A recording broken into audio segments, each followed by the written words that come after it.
नमस्कार। कैसे हैं आप? मैं हूं मनीष ठाकुर और आप देख रहे हैं द व्यूज मीडिया। देश की सबसे बड़ी अदालत पर पूरे देश की नजर थी कि दुनिया के प्राचीनतम शहर में जो एक ज्ञानवापी परिसर है उसमें भोलेनाथ के घर से कैसे छेड़छाड़ हुआ। तो भोलेनाथ कि ज्योतिर्लिंग से भी छेड़छाड़ हुआ। अदालत ने इसे मान लिया है, इसीलिए शिवलिंग को सुरक्षित कर दिया। वो तथाकथित ज्ञानवापी मस्जिद परिसर में है। देश की निचली अदालत ने यह माना कि ये ज्योतिर्लिंग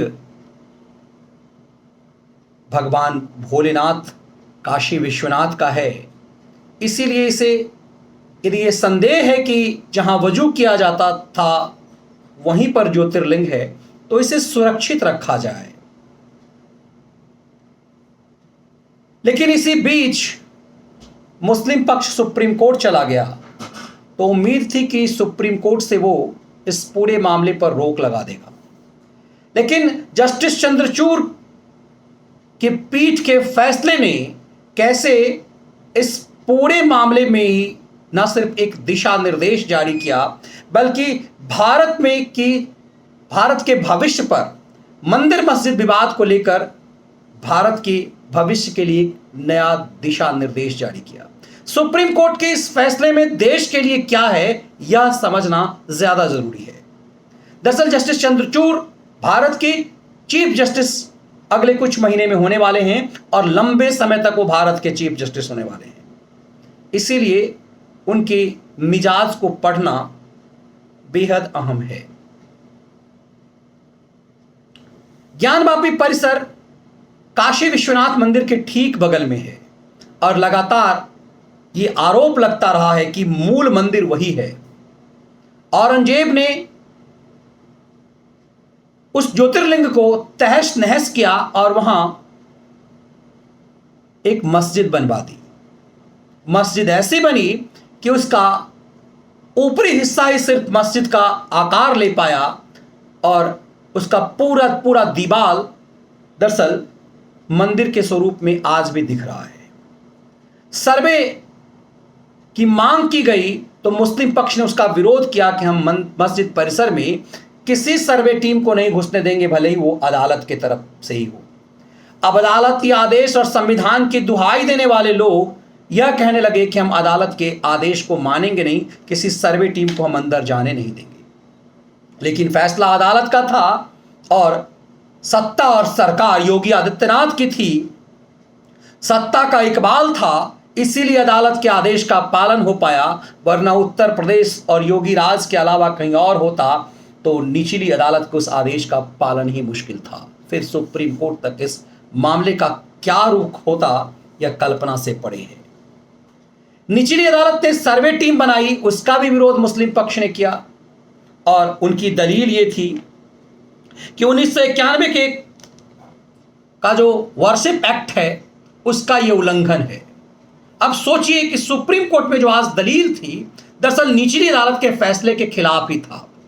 सुप्रीम कोर्ट में जस्टिस चंद्रचूड़ की पीठ ने कहा कि हम इस मामले की सुनवाई पर रोक नहीं लगाएंगे, लेकिन सिविल जज जो इस मामले की सुनवाई कर रहे हैं हम उनकी मनोदशा पर, उनके फैसले पर सवाल नहीं कर रहे, लेकिन हम ये चाहते हैं कि इस मामले की सुनवाई डिस्ट्रिक्ट जज करें, जो जिला स्तर पर सीनियर मोस्ट जज होते हैं।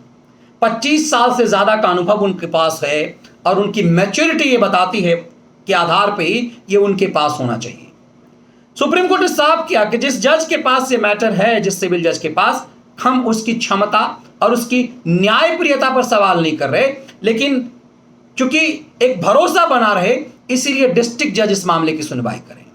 और डिस्ट्रिक्ट जज जब इस मामले की सुनवाई करेंगे तो जो 17 मई का आदेश सुप्रीम कोर्ट का है वो यथास्थिति रहेगी। मतलब शिवलिंग के आसपास के एरिया जो एक सुरक्षित जोन में वो रहा जाएगा।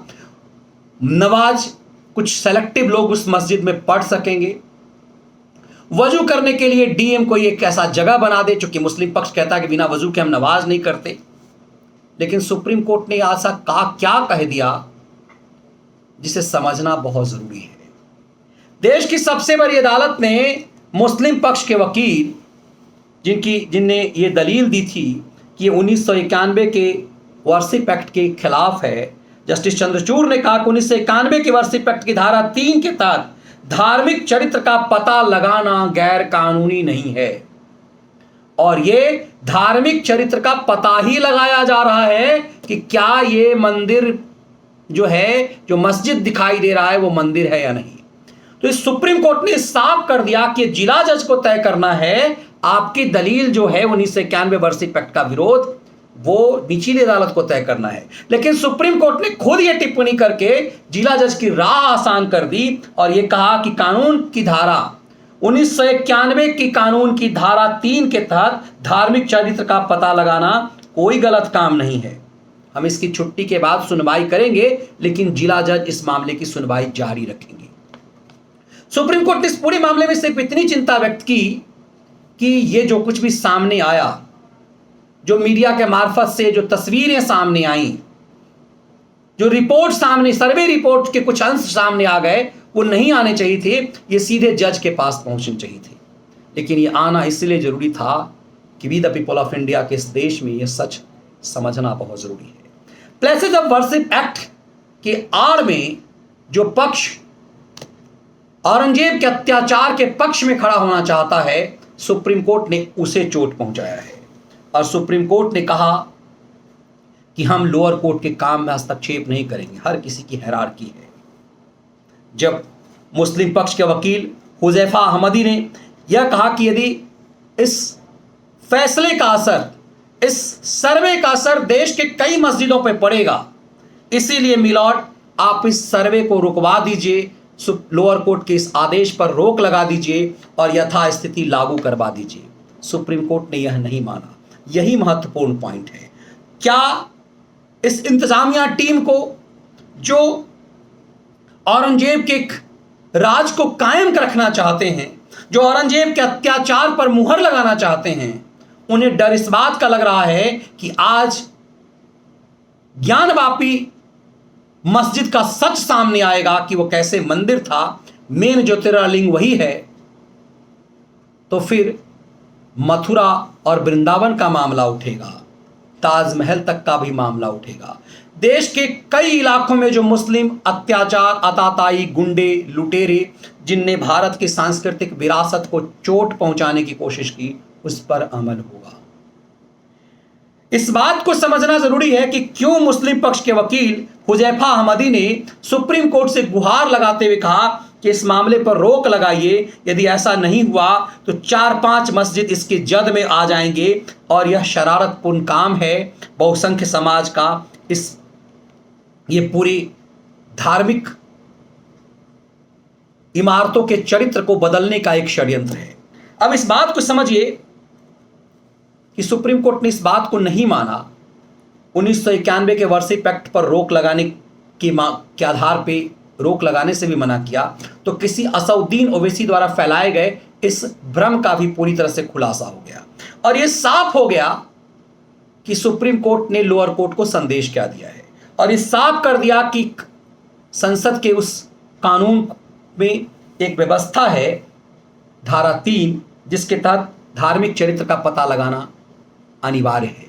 तो फिर इसका मतलब है कि मथुरा के लिए भी ये 1991 वर्शिप एक्ट रोक नहीं लगाता कि वहां पर भी धार्मिक चरित्र का पता लगाया जा सकता। तो काशी पर फैसला देते हुए सुप्रीम कोर्ट ने मथुरा के लिए भी एक तरह से दिशा निर्देश जारी कर दिया। सुप्रीम कोर्ट के इस आदेश के मायने हैं, इसीलिए जस्टिस चंद्रचूड़ ट्रेंड कर रहे हैं।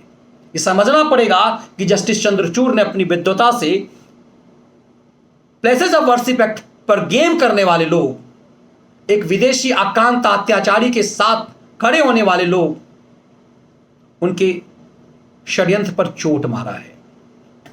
अपेक्षा आज भी की जाती है कि गंगा जमुनी तहजीब की बात करने वाले लोग कम से कम इस बात को समझ जाते कि काशी है, भगवान भोलेनाथ की नगरी, यहाँ पर कोई मस्जिद क्यों है।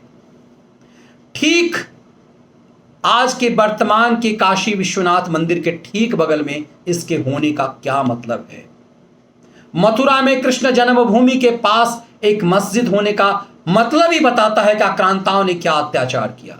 हम 200 साल तक अंग्रेजों से तो लड़े, खलनायक अंग्रेजों को तो बताया, लेकिन असली खलनायक भारत के चरित्र से, भारत के सांस्कृतिक विरासत को नष्ट करने वाले असली खलनायक मुगल थे। अंग्रेजों ने हमारे किसी भी धार्मिक स्थल को तितर बितर नहीं किया, किसी शैक्षणिक संस्थान को नष्ट नहीं किया। मुगलों ने, मुस्लिम आक्रांताओं ने नालंदा जैसे विश्वविद्यालय को जला दिया। सोचिए उनका शिक्षा से, सरस्वती से किस कदर नफरत था, ज्ञान से किस कदर नफरत था कि बिहार में स्थित नालंदा विश्वविद्यालय, उसकी लाइब्रेरी में आग ऐसी लगा दी कि 6 महीने तक लाइब्रेरी जलता रहा। आज भी उसके प्रतीक हैं, चिन्ह हैं। जरूरी इस बात को भी है कि नालंदा विश्वविद्यालय को पुनः स्थापित किया जाना चाहिए। आज सुप्रीम कोर्ट के आदेश ने कौन हारा कौन जीता यह तय नहीं किया। सुप्रीम कोर्ट के आदेश ने यह तय किया है कि इस देश की दशा और दिशा क्या होनी है। नरसिम्हा काल में जो एक षड्यंत्रकारी बिल पास हुआ, जो अधिनियम बना, उसे नोच कर फेंक देने की क्यों जरूरत है? और अपनी सुविधा मुताबिक अदालती आदेश पर जय जय करना और फिर सुप्रीम कोर्ट के आदेश राम जन्मभूमि पर किसी अवैसी द्वारा यह कहना कि हम अपनी कई पीढ़ियों को बताएंगे कि हमसे कैसे बाबरी मस्जिद छीन लिया गया, और वही फिर कानून और संविधान की बात करते हैं। तो ये कानून और संविधान की बात करना पापियों के पुत्रों के लिए कितना बड़ा मजाक है, इसे समझना जरूरी है। मुगल को आज भी अपना आदर्श मानने वालों को यह समझना जरूरी है कि देश उनका भी है, इस देश की सांस्कृतिक विरासत के साथ उनका भी साझा रिश्ता है। कि गंगा जमुनी चरित्र का ढकोसला सिर्फ दिखा भी नहीं होना चाहिए। सवाल महत्वपूर्ण है कि दुनिया के प्राचीनतम शहर में, जहाँ काशी विश्वनाथ स्वयं विराजमान है, वहाँ किसी औरंगजेब ने मस्जिद कैसे बनाई? भगवान कृष्ण के जन्मभूमि पर मंदिर कैसे बना? अयोध्या में राम जन्मभूमि पर मस्जिद कैसे बना? ये तमाम चीज़ें कई सवाल खड़े करते हैं। देश की सबसे बड़ी अदालत ने उसी पर हथौड़ा चलाया है। सुप्रीम कोर्ट का यह आदेश भारत के भविष्य के लिए नई इबारत लिखेगा। यकीन मानिए कि देश की सबसे बड़ी अदालत ने जो ये फैसला दिया है, यह वार्षिक एक्ट पर जो टिप्पणी सुप्रीम कोर्ट की है, यह वार्षिक एक्ट पर जो सुप्रीम कोर्ट की टिप्पणी ही भारत में तमाम धार्मिक स्थलों पर की एक नई इबारत लिखने वाला है। जस्टिस चंद्रचूड़ के इस हिस्टोरिकल फैसले ने उन तमाम भ्रम को खत्म किया है, और इसी आधार पे जिस सिविल कोर्ट ने मथुरा में जिस याचिका को खारिज कर दिया था, उसी याचिका को डिस्ट्रिक्ट कोर्ट मथुरा ने माना, और वहां पर भी सर्वे होना है और ये तय होना है कि किस तरह से वहां पर कृष्ण जन्मभूमि थी। शिव ही सच हैं, शिव ही सत्य हैं, शिव ही सुंदर हैं, और जिस शिव के लिए हमारी यह सोच है, यह मानसिकता है, यह समर्पण है, उस शिव पर ही सवाल। वजू हम करेंगे वहीं जहां हिंदुओं की आस्था इस बात को लेकर के है कि यही शिवलिंग है। अब उसे फव्वारा साबित करने का षड्यंत्र, इन तमाम षड्यंत्रों पर सुप्रीम कोर्ट का यह हथौड़ा है जो भारत के भविष्य को तय करना है। ये विश्लेषण आपको कैसा लगा जरूर साझा कीजिएगा। यदि वीडियो विश्लेषण आपको पसंद आए तो वीडियो को लाइक और शेयर जरूर कीजिए।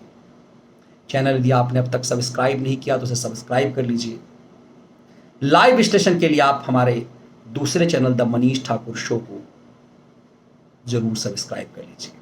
स्वतंत्र पत्रकारिता के हित में आप आगे आइए और मंथली सब्सक्रिप्शन जरूर अदा कीजिए। हर वीडियो के डिस्क्रिप्शन में उसका पूरा डिटेल है कि आप अपनी सुविधा अनुसार मंथली सब्सक्रिप्शन और सालाना सब्सक्रिप्शन अदा कर सकते हैं। बहुत बहुत धन्यवाद।